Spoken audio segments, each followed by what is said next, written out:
Thank you for joining us for episode 3 of Credible Perspectives podcast. We are still discussing women and wealth. Today I have a very wonderful guest, a friend of mine, a long-term friend of mine, who is a therapist, and allow her to introduce herself. We will be discussing how our mental wellness affects our financial well-being. So Nyambura, karibu sana. Thank you for honoring our invite. Please introduce yourself. Thank you so much. My name is Nyambura Kinyanjui. I am a certified and licensed therapist in Kenya. That's it. No more introduction. That's enough. Nataka ID number. That's it. Asante. So we usually start this episode with a very easy question. Okay. What does wealth mean to you? Wow. Easy. It's very easy. I love it.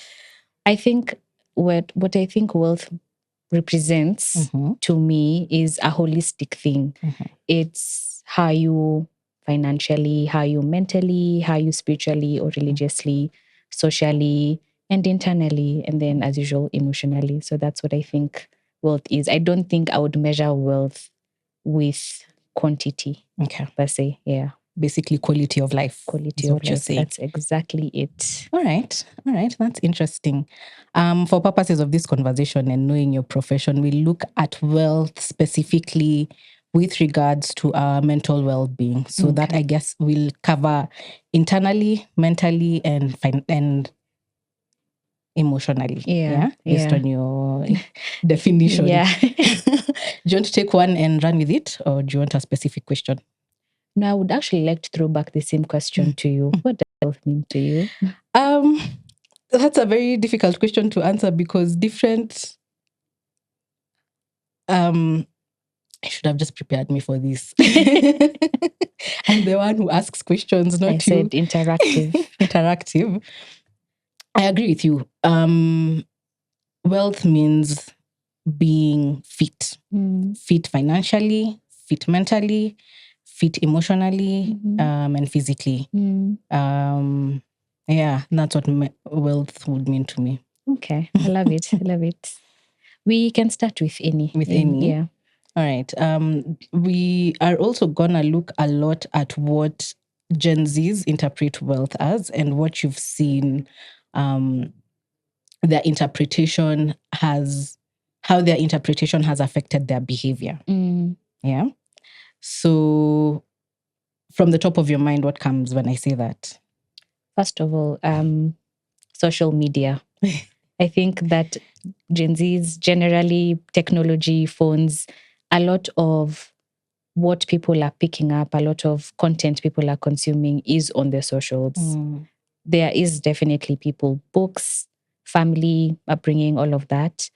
And I think one of the things I am noticing as a gap is what social media does to specifically the younger folk and how they interpret it.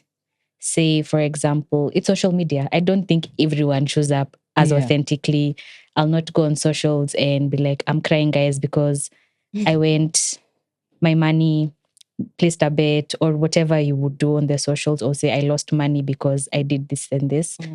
And so how we present on the socials, someone else is going to interpret it differently. For example, I could be coming from a wealthy family and I have the latest of everything, or I'm doing well, or hapo kwa highlights, you're seeing different things and you're like, wow, I want to be like that person, but you don't know the behind the story of these things. And so the pressure that comes with that directly affects how people interpret wealth currently. And that is affecting Gen Zs. It is. And even the older folk. I think as long as you're on the socials, there's comparison. It's a thing that happens, whether you know it happening consciously, subconsciously, unconsciously. There's an effect. Anytime you consume something on the socials, or even in conversations, there's something you pick from someone. True. Yeah. True. So should we quit social media? Oh, no. Is that what you're telling us? Should we quit social media? Not at all. Not at all. I think just principle. What do you stand for? Are you aware and cognizant of your financial health in terms of what are the patterns in your family? What have you been taught in your family space as you're growing older? workspaces, whether employed, self-employed, what are you learning? Who are you surrounding yourself with? Because it's very easy. Quick money is fun. It really is fun. Betting sites, quick money is fun, yeah? But what's the principle behind that money? Is it aligned to your values as an individual? Is it aligned to your goals? Yeah. I've lost my train of thought, but something you said that we'll come back to later though. What have you seen in the course of your work that a lot of people maybe who come to you, or maybe millennials and Gen Zs, is the emotional burden that they carry, especially with wealth? And by wealth, for purposes of this question, is financially especially. Okay. Placing timelines. By this and this age, I need to have done, I should have done, all of that. And then when it doesn't happen, you're unraveling. You're thinking, I could be a failure. You're thinking, what do I need to do? Or you're seeing, also luck is a factor. There's hard work and then there's luck and alignment. You're seeing, think of a supermarket aisle. Every brand has a target audience. You'd think, my friend's business is thriving, or where they work, or all of the. I'll give a very practical example with myself. My understanding of when I was younger was, I will leave school, find a job with the UN, and I'll be moneyed. Did that happen? Not at all. Not at all. And so I've had to rewire myself over the years to know that maybe the UN was not part of my plan in the grand scheme of things. Maybe it might happen, but then it's not. It doesn't always translate to, because it worked for this person, it will work for me. There are very many variables involved in that as well. Okay. So in the course of doing what you do, what would you, this maybe should come towards the end, but then how do we fortify our minds, or how do we ensure we are strong enough to avoid falling into those pitfalls of comparison, of beating yourself up because you're 27 and not married, and by now you should have been on baby number 1, or you should have been running a business and being a corporate girly. How do you strengthen yourself? I guess emotionally is what I'm trying to ask. How do you make sure that these things don't affect you too much? Okay. It goes to, how do you ground yourself? I will say principle a lot. What do you stand for? What are your core and moral values? How you asked me, how do you define wealth? So how do you define all of that for yourself? Are you someone who gets easily sidetracked by what people around you say? And it could be strangers or people you value in your life, how they speak about certain things. What are the things you've picked from them that have stuck with you? Firstly, a lot of introspection. It's not an easy thing to sit in the shadow of these things. It's difficult. It's easy. It's easier said than done. You can actually avoid it very easily. But at the end of the day, if you want this kind of life for yourself, what are you doing to get to that place that really is in alignment with who you are? Because also when you go against your principles, there's self-resentment, you're self-abandoning, you're trying to play catch up with people, probably who had a leg up in some way. So it's fortifying. First of all, just asking yourself, okay, so I'm here, I'm sat. What do I want for myself? What does that look like? And then the most important thing is, what's within your control? And to break it down further, what's within my control now and what can wait for later. And then with things that are not within your control, how do you handle that? And it happens to everyone. Sometimes you have hope, this thing is aligning, and then, it's not that you did anything wrong in that moment. It's just maybe that the timing was not it. Doesn't mean it won't come back. Some won't. But then how do you get yourself back up and like, okay, so this didn't work for me. What other avenues can I explore for the same? Okay. This is gonna sound very, very maybe off kilter, but do our younger sisters and brothers have that muscle, first of all? Because I feel like whereas us millennials grew up without socials and this comparison thing is coming in our adulthood, so to speak.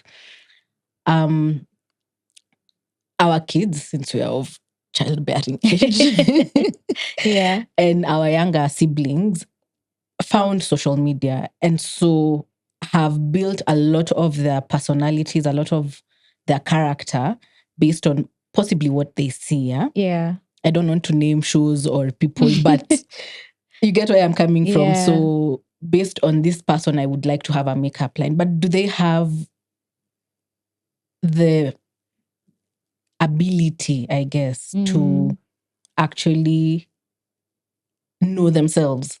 Because we might be saying that and they're not, they don't know where to start with. Yeah. Or is that when we come to you? I mean, there's me for sure, but then there's also family. In your home. Are there conversations around wealth? But how do you guys handle money? How do you guys handle when there's no money? Practical example again. When we were younger, speaking as a millennial, or I guess even now maybe it happens, but hearing there's no money. But then when you look in your folks' bags or whatever, you're seeing money and you're just like, hey, what do you mean there's no money for this thing? Yeah. So in homes, are you teaching kids, the younger ones, your siblings, cousins, all this, that I can say I don't have money because I'm budgeting for, and it was not in the budget for this month, or I don't have extra money for this thing, but we can work on how to get to this thing at a later time. A lot of guidance, basically.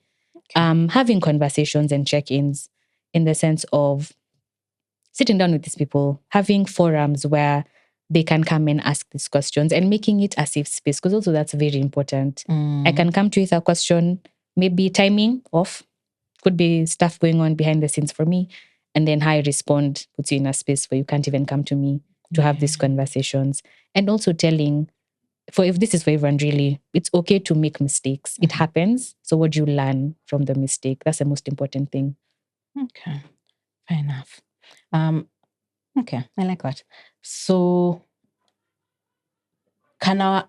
you've said it starts from home. Yes, basically. Charity begins at Yeah.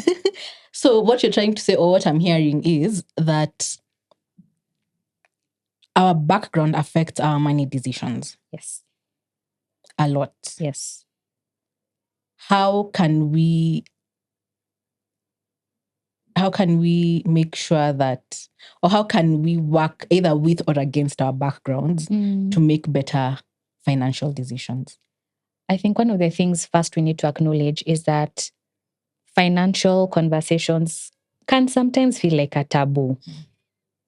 How many times have you tried to have a conversation with your folks or guardians about money, and you can see the body discomfort, you can see all of these things, you can hear, why are you asking about money now? You know, you need to make your first job, all of these things. But it really does start with having these conversations in different settings. And I do recognize that there are families that have this, and there are other people who don't have this, which now goes to step 2, which would be the people around you. I think mentorship is a fantastic way to have such conversations. I also recognize that there's privilege around these conversations as well. Books, I genuinely think there should be mandatory courses from when you're even in, I don't know what are they called? How they call it nowadays? School setups. Like the lower primaries, having conversations with different age groups based on their level of understanding and leaving the space for them to ask all these questions. And also remembering they just arrived. They just got here. And so you can feel frustrated, agitated, all of these things. But at the end of the day, they just arrived. You have a better scope of what this is like. And then also an even bigger factor is the countries you live in. Currently, ours, the economic state. You're really toiling, and then you're like, wow, the pay slip. You're like, oh, what's happening? And again, it's not because you're not trying. It's the systems that have been set up.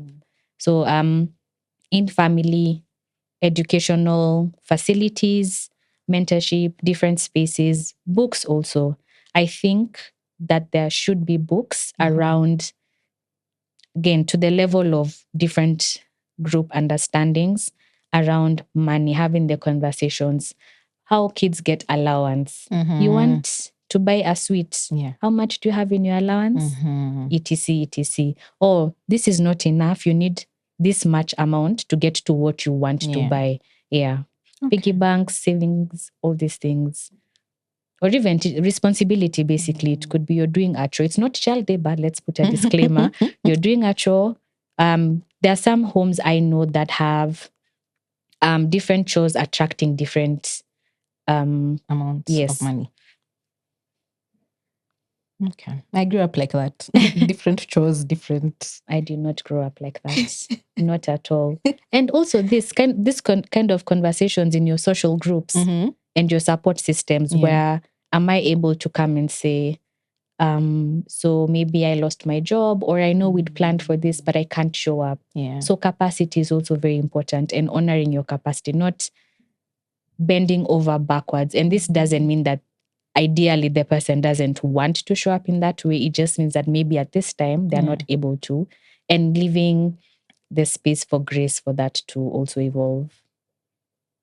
Again, I come back to capacity. Do our younger siblings have the emotional capacity for A, grace, B, understanding that, yes, we had planned for this holiday in Lamu, but I can't meet that money target because something happened. And so since the original plan was Lamu, can we switch to Nanyuki, which is slightly cheaper for now? And then when now I'm in a better financial state, is it something you see often, or is the norm that tunaenda Lamu, mwenye hata make it, awesome, mwenye hata make it, pole? I like what you've said. That's very helpful and impactful. For we are not able to do X, can we do G? And having the conversation honestly and vulnerably around, this is the reason why we're not able to do this. Do they have capacity? I think they do. I think we underestimate them a lot. They are Or is it a cognizant. millennial problem? Because I think even us millennials may have challenges with extending grace. We do. We really do. Because how we grew up, right? The things we have seen, the things we've been exposed to. And so we're like, especially older siblings or older presenting siblings. You don't. What does older presenting siblings the responsible mean, siblings, the ones who quote unquote had to step up for one reason or another, or the older siblings in how the role was imposed, we became parentified. We being, I speak as an older sibling, became parentified. And so, and even conversations like around black tax. I know it's a very touchy-feely subject. Yeah. But it's something we need to explore. Yeah. We'll put a pin on that and come back to that. Yeah, they do have capacity. Just the space to explain it to them in ways they understand. It's a conversation. Okay. It's not ridicule. I'm not reprimanding. I'm explaining, and we're talking about it. Okay. And so when you have questions, come and ask me. Okay. If I learn something and I'd like to let you know about it, I come and tell you. Creating the spaces for such conversations. Right. The next question was going to be on what kind of emotional burdens women carry. But I want to tie that with the black tax issue that you've raised. Yeah.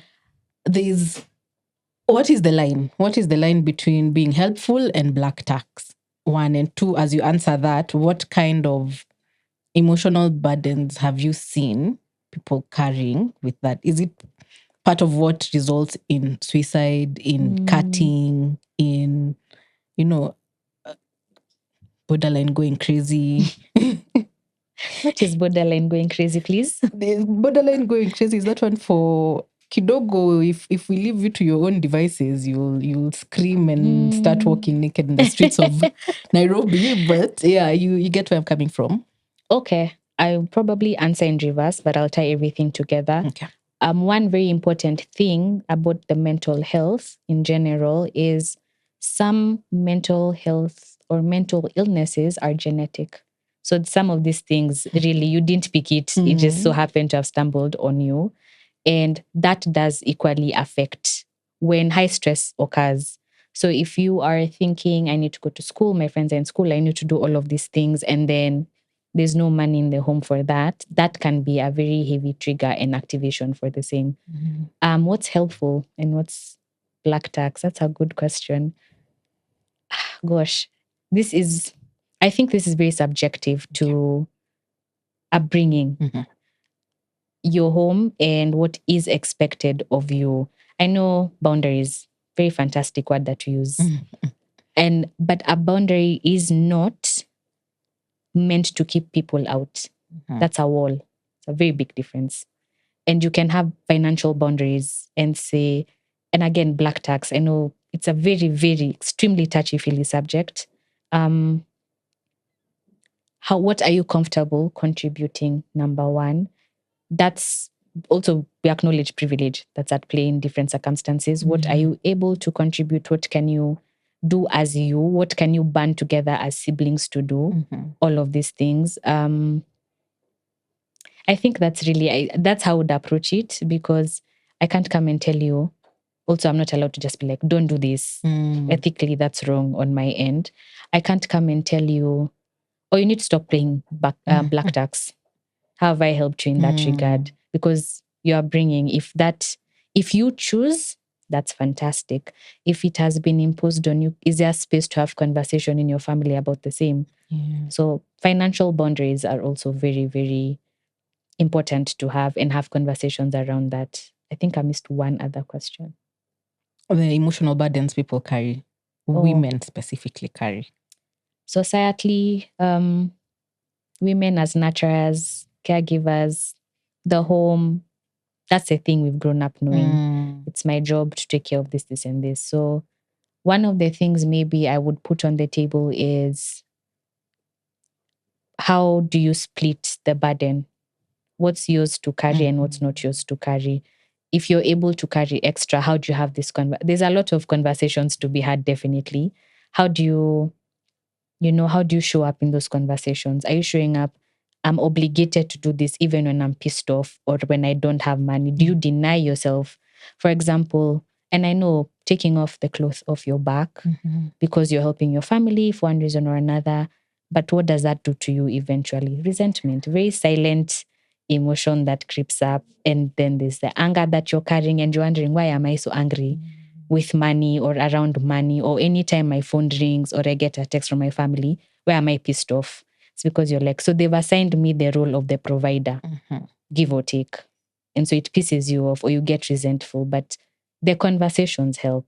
But also knowing that there's no space for some of these conversations in some spaces, which is sad. So changing the narrative would mean we are sitting in the discomfort of these conversations, and let's see how we can work together for this, and this thing.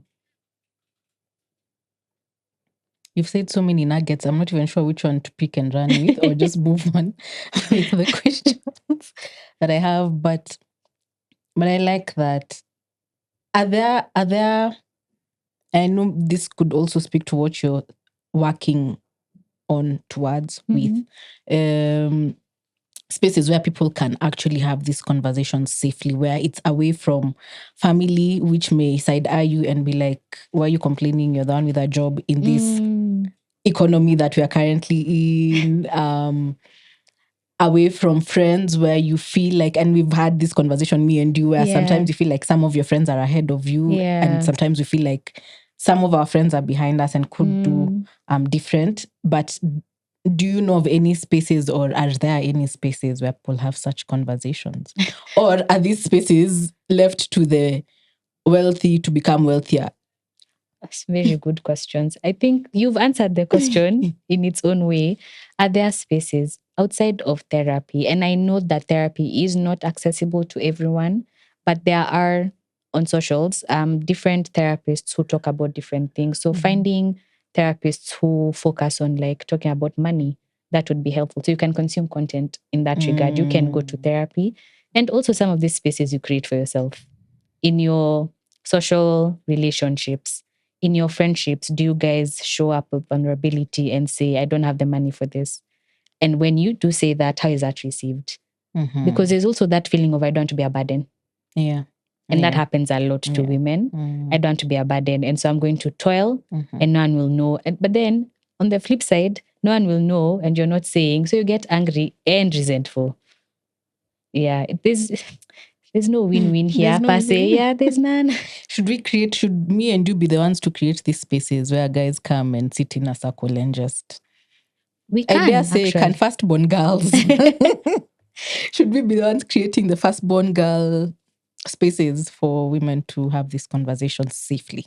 Actually know of one space, but I'm not part of it. I know her name as Zipporah. I think on the socials, her name is Z Brand, something like that.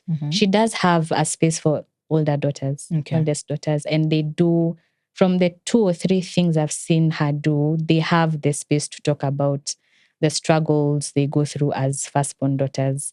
And yes, you and I can create one open to everyone, not necessarily as a firstborn.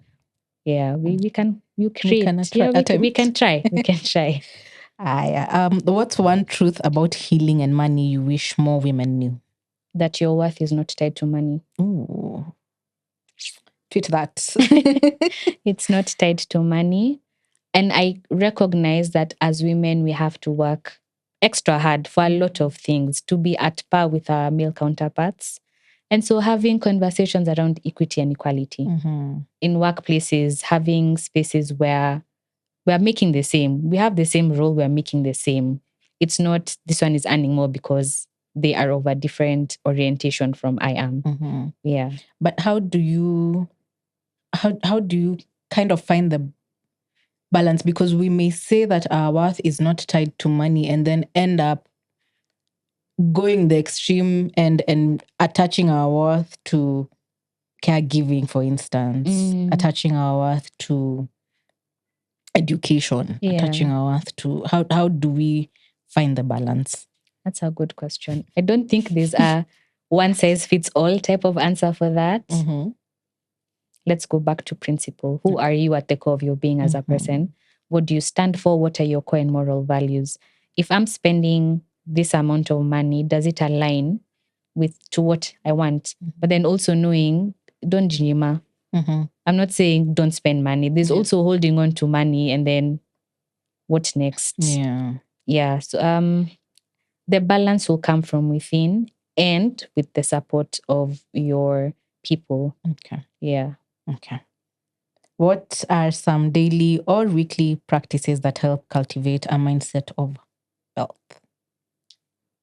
Check-ins with yourself, check-ins with people around you, sometimes even emotional wins. It's very easy to tunnel vision on the money. I need to wake up. I need to make this money. I need. And then you forget that there are other factors about you that equally need the same kind of attention. Yeah. Not in a, I'd say possessive. There should be a better word than that, but it's not coming to my brain right now. But not in a, it's an end all be all type of thing. Is there space for you to actually rest guilt-free? Is there space for you to make mistakes and not really beat yourself up about it? Is there space for you even internally to say, okay, remember I made a mistake and this is where I went wrong. Who can I talk to help me see or to learn from? And I will do better when this comes up again, because a mistake will come, the mistake you made will come back again a different way. Yeah. So the lesson you'll have learned is now from what you introspection, what you discovered, and how to do better when it comes back again. Okay. Finish this sentence. And please don't turn it on me. Please. Oh, really? You already know. You already know. A wealthy woman is accepting of herself,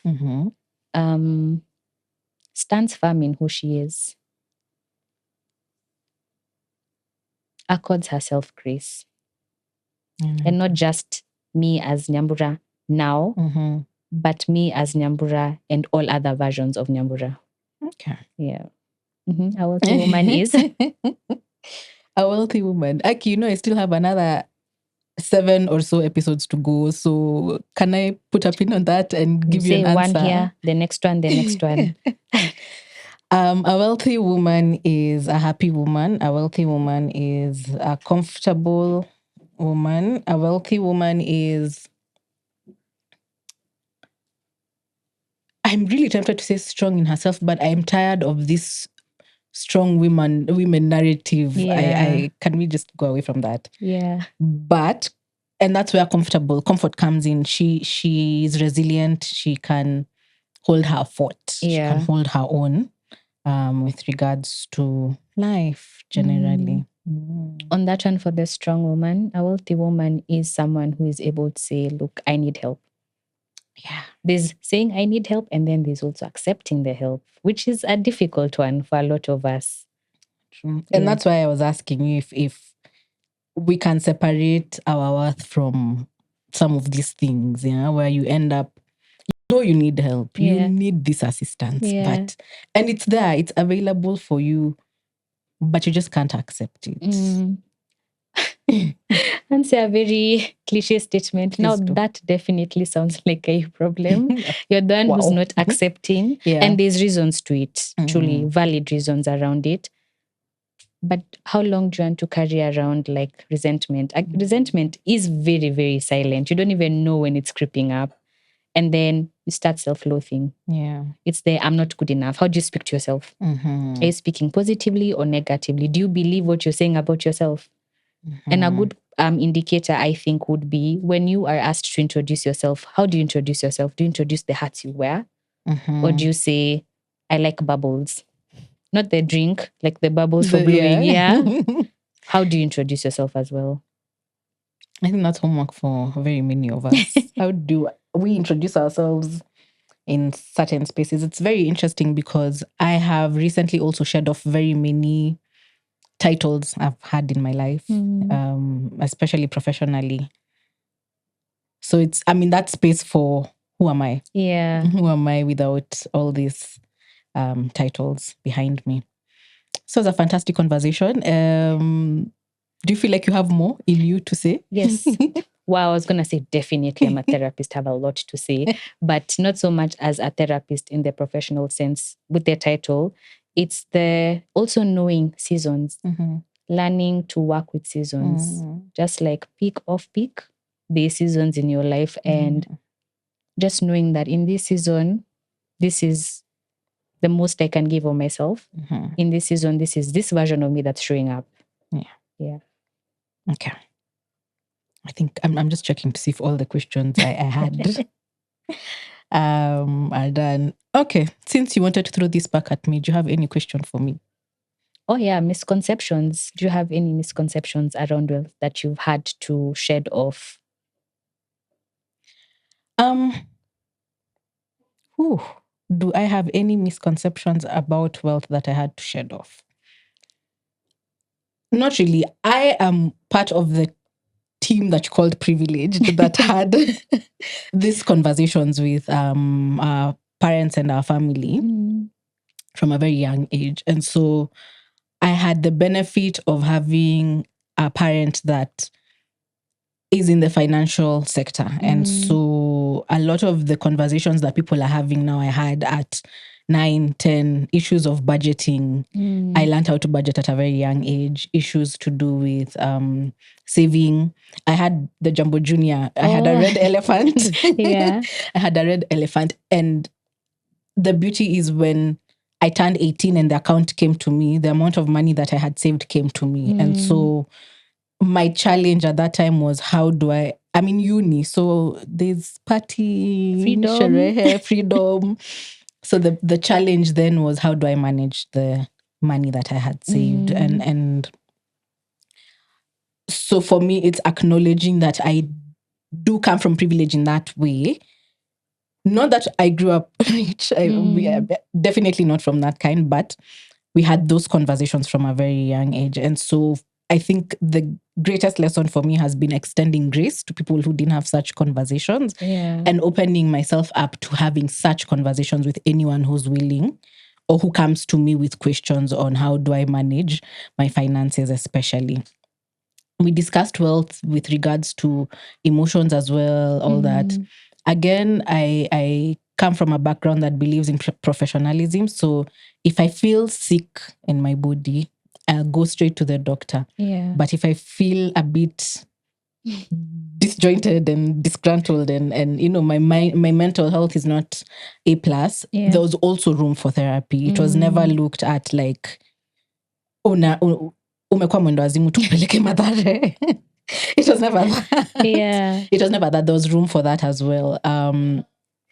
Physically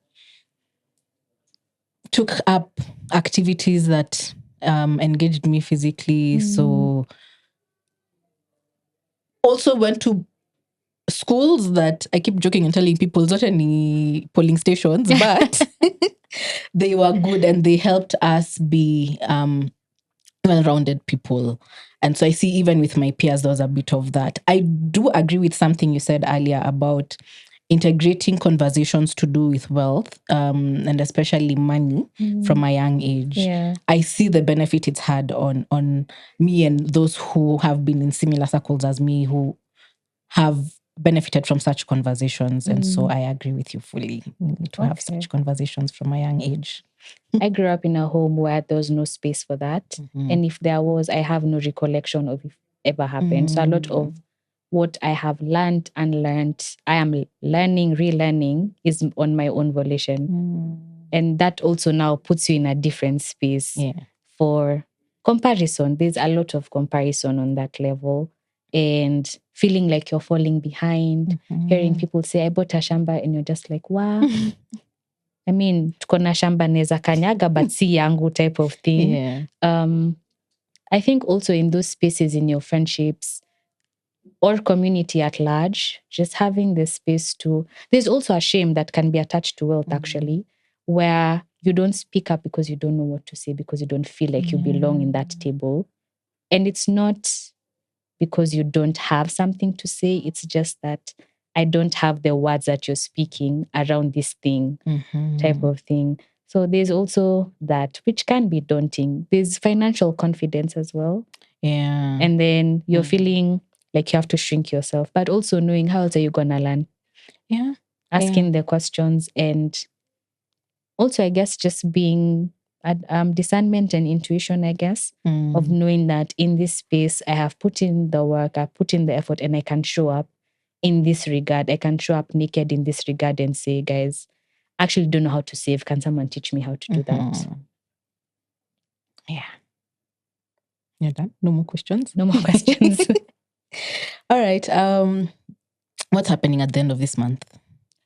Wow. What was the word? There is a Women in Wealth Answer Conference. I hope I'm not saying it wrongly. No, just a gathering, I guess. Gathering, yeah, on the 31st of this month. Venue to be announced later. Yeah, later. All right. Thank you. Thank you so much for honoring the invite once again. And thank you for showing up as you and coming with all the honesty and vulnerability that you could, and for even sharing stories from your personal life. A lot of times we like to hide behind anecdotes and what we've read. But you told us who Nyambura is, and showed us a bit of a peek into her upbringing and all. And thank you so much for that. Thank you for having me. This was fun. And I think also closing remarks, have conversations around wealth as early, as often as you can, because that's how really will change the narrative. Yeah. Where can we find you? Do you want to plug yourself here? Get people... Where can you find me? I beseech you. Please, you can text me. I am not the therapist who does therapeutic content. On socials, I'm just me. I'm consuming socials as me. I do share here and there stuff I see from other therapists, just so to direct to their pages. But if you'd like to reach out to me, I can say my number and then please text me. Okay. The texting bit is very important because you can decide to call me and I'm in session, right? I won't pick up, obviously, but it's easier to come back and read and respond to a text. Yes. Sawa sawa. Thank you so much. Thank you for having me. Karibu sana.